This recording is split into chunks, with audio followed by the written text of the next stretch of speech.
আসসালামু আলাইকুম। আমরা আসছি ময়মনসিংহ জেলার পাগলা থানায়। এখানে কিভাবে মানুষ জীবিকা অন্বেষণ করে, কিভাবে তারা কৃষির মাধ্যমে তারা কীভাবে চলাফেরা করে, তার একটি মানে কঠিন একটা বাস্তবমুখী আমরা একটা প্রজেক্ট আপনাদের দেখাবো।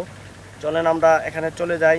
একজন লোক কিভাবে তার একটি ছোট থেকে কিভাবে বড় হয় এবং কিভাবে বড় হয়েছে, একটা কঠিন একটা জীবন কাহিনী আমরা আপনাদেরকে দেখাবো বা আপনার সাথে উল্লেখ করব, উপস্থাপনা করব।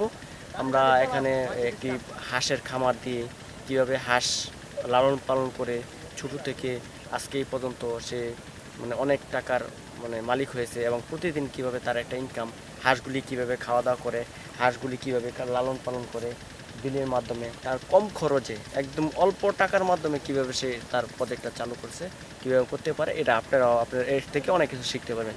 চলুন দর্শক, আমরা ওইখানে সরাসরি ওনার থেকে আমরা শুনবো তার জীবন কাহিনী। ভিউয়ার্স, আমরা আসছি পাগলা থানার বালিপাড়া বিলে। এখানে কিভাবে মানে আক্কাস ভাই কিভাবে তার এই হাঁসের খামার করে কিভাবে সফলতা হয়েছে আমরা বিস্তারিত ওনার কাছ থেকে শুনবো। আক্কাস ভাই, আসসালামু আলাইকুম। ওয়ালাইকুম আসসালাম। ভাই, আমরা আসছি মানে অনেক দূর থেকে আসছি আপনাদের একটি সাক্ষাৎকার নেওয়ার জন্য। মানে আমরা শুনছি বিভিন্ন ইয়া থেকে আপনি কিভাবে হাঁসের খামার করছেন। আমরা যদি আমাদের দর্শকের উদ্দেশ্য যদি বলতেন আপনি আসলে কিভাবে শুরু করছেন বা কিভাবে শুরু প্রথম অল্প অল্প আনছি, তাই অল্প অল্প তাই না দিতে বালাই প্রয়োজন ইতিহাস। তারপরে আমি বাড়াইছি আস্তে আস্তে বাড়াইতে বাড়াইতে 1000 2000 আনি আসি আনি আইরা ফালি পাইলে বিক্রি করি, ডিম পাড়াই। মানে প্রথম শুরু করছিলেন কতগুলি দিয়ে? প্রথম আপনাকে 1000 শুরু করছি। 1000 শুরু করছিলেন, তারপর এটা কিভাবে কি করলেন? তারপরে আপনার বাচ্চা আনছি 30 টাকা করে, তারপরে বড় করছি, বড় করে তারপরে আপনার ডিম পাড়াইছি। মানে এখন পর্যন্ত আপনি কতগুলো হাঁস আছে বর্তমানে? হাঁস আছে আপনি 900 মতো আছে না? এটা কি পরিমাণ ডিম দিতেছে বা কি? এই ডিম দেয় মোটামুটি ডিম দিতেছে না? 400 500 ডিম শুরু করছে মাত্র। জি, আরো আগে তে ডিম পারে।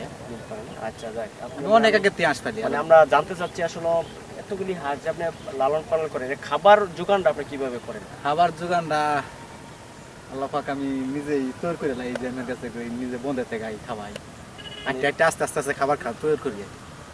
মানে যেটা আপনি বলতে চাচ্ছেন যে দর্শক, আমরা মানে আকাশ ভাই যেটা বলতে চাচ্ছে, উনি আসলে আমাদের দানাদার খাবার থেকে বেশি খাবার খাওয়াইলো বিলে খাওয়াইতেছে না। বিলে খাওয়াই, বিলে যেমন শামুক, ছোট ছোট মাছ, পোকা, এগুলি খেয়েই মানে 60%। এর পাশাপাশি আপনি কি ধরনের খাবার দেন? পাশাপাশি ধরুন ভিটামিন খাবার দিই, আর কিছু কিছু গম দিই, পাতলা পাতলা দেওয়া যায়। ডিমের প্রোডাকশন কমাইতে পাতলা গম দিই। ও আচ্ছা, তাহলে যদি আপনি বোঝাতে চাচ্ছেন যে যেহেতু আপনার ডিমের প্রোডাকশন যদি কম আসে, তাহলে আপনার কিছু দানাদার খাবার, কিছু ভিটামিন এগুলি দিয়ে থাকেন। এখন আমরা যেটা জানতে চাচ্ছি, দর্শক যেটা জানতে চাচ্ছে, সেটা আপনি মানে এখন কি পরিমাণ লাভবান আছেন? মোটামুটি আল্লাহর রহমত লাভবান আছে। মানে এটা দিয়ে আপনার সংসার চলতেছে? আপনার সংসার সদস্য কয়জন? আমার সংসার সদস্য 5 জন। 5 জন না? এক ছেলে এক মেয়ে আর আমার আম্মু আর আমি। মানে তাদেরকে যে আপনি লেখাপড়া খাওয়া? জি, লেখাপড়াতে আছে। মানে মোটামুটি বোঝা গেছে না হাঁসের খামার করে মোটামুটি সবাই লাভবান হইতে পারবে। জি, মানে এখন দর্শকের উদ্দেশ্যে আপনি যদি বলতেন, যদি মানে আপনার মাধ্যমে যদি তারা বুঝতে পারতো মানে এই খামারটা করে তারা কি লাভবান হতে পারবে কিনা, এটা যদি একটু বলেন। হ্যাঁ, লাভ হাঁস পাইলে আমার দেখা যায় আমার কাছে কই অনেক হইলাম উন্নত হয়েছি। আর যদি কেউ পালে এতে আমার কাছে কই তারে প্রশিক্ষণ দিব। আকাশ ভাই, আমি আপনার কাছে ছোট করে একটা কথা বলবো। মানে যেহেতু আপনি এই হাঁসের খামার করে লাভবান হয়েছে, অনেক লাভবান হয়েছে হাঁসের খামার। হ্যাঁ, অনেকে তো মনে করেন আপনি লস খাই। জি, লসও আছে। মানে এটা যদি একটু বলেন, আপনি চিকিৎসা ক্ষেত্রটা কিভাবে? যদি চিকিৎসা তো ডাক্তারের পরামর্শ দেয় আমি করি। মানে আপনি কি প্রত্যেক সপ্তাহ বা দৈনিক কিভাবে ডাক্তারের সাথে পরামর্শ করেন? এই একটা হাঁস অসুখ হইলে আমার কাছে ডাক্তার বানানো লয়ে যাই, তারপরে চিকিৎসা করি। তারপরে চিকিৎসা করে আমি চিকিৎসা স্বয়ংসম্পূর্ণ না হওয়া পর্যন্ত মানে লাভবান হওয়ার কোনো সম্ভাবনা থাকে না, খুব কম। কিন্তু আমি যেটা বলবো, যদি আপনি কি কোনো মানে পশু হাসপাতাল থেকে বা উপজেলা থেকে কোনো প্রকার হেল্প সহযোগিতা করে? হেল্প সহযোগিতা তো করে না, আমি তো ইচ্ছা করে আনি আর কি। ও, আপনি যান না তাদের সাথে?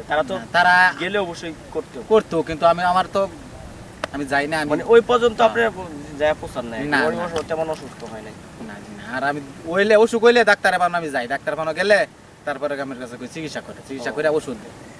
তারপর আপনার তাদের পরামর্শ নিয়ে তাদের পরামর্শ দেয়, তারা আমরা পরামর্শ দিলে আমি এই পরামর্শতে কাজ করি। তো আকাশ ভাই, আপনাকে মানে আপনার মানে প্রজেক্ট বা আপনার খামারটা দেখে অনেকেই উৎসাহী হবে ইনশাআল্লাহ হবে।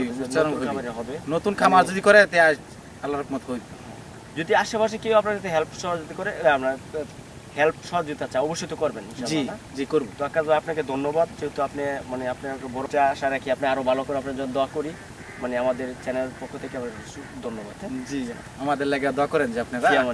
জি, মানে যেহেতু আমাদের আক্কাস ভাই থেকে একটা কঠিন জিনিস আমরা শিখতে পারলাম। যদি আপনারা কেউ এই খামার করতে চান তো অবশ্যই আপনার মানে পাশে যদি কৃষি অফিস বা পশু হাসপাতাল এরকম থাকে তাহলে আপনারা অবশ্যই তাদের সাথে যোগাযোগ করবেন, তাদের সাথে যোগাযোগ করে আপনাদের খামার শুরু করবেন। আরেকটা জিনিস আমি জানিয়ে রাখি, হাঁসের কিন্তু অনেক রোগ ব্যাধি থাকে। যদি আপনার টাইম টু টাইম আপনি ভ্যাকসিনগুলি করে থাকেন, ভ্যাকসিনগুলি করান, তাহলে অবশ্যই আপনার হাঁসের কোনো রোগ ব্যাধি আশেপাশে আসতে পারবে না। তো আপনাদের থেকে একটু পরামর্শ দেব, আপনারা অবশ্যই পাশের ডাক্তারদের সাথে কথা বলে খামার শুরু করবেন। আর আপনারা অবশ্যই মানে যারা লস প্রজেক্ট হয়েছে, যাদের লস করছেন তারা অবশ্যই তাদের নিশ্চয়ই আপনাদের ভুলগুলি ধরবেন, এই ভুলগুলি ধরে আপনাদের অবশ্যই সামনে শুরু করবেন। তো ভিউয়ার্স, আপনাদেরকে মানে আমার আজকের মতো এখানেই শেষ করার আগে একটা জিনিস বলে রাখবো, আমাদের চ্যানেলকে সাবস্ক্রাইব এবং বেল বাটনে ক্লিক করে রাখবেন। আমাদের কৃষি যেহেতু কিছু মানে আমরা ভিডিও কালেক্ট করতেছি, অবশ্যই কৃষি ভিডিওগুলি আপনারা দেখবেন এবং আমাদের চ্যানেলটা সাবস্ক্রাইব করে রাখবেন, বেল বাটনে ক্লিক করে রাখবেন। তো আপনাদেরকে এখন ধন্যবাদ। আসসালামু আলাইকুম।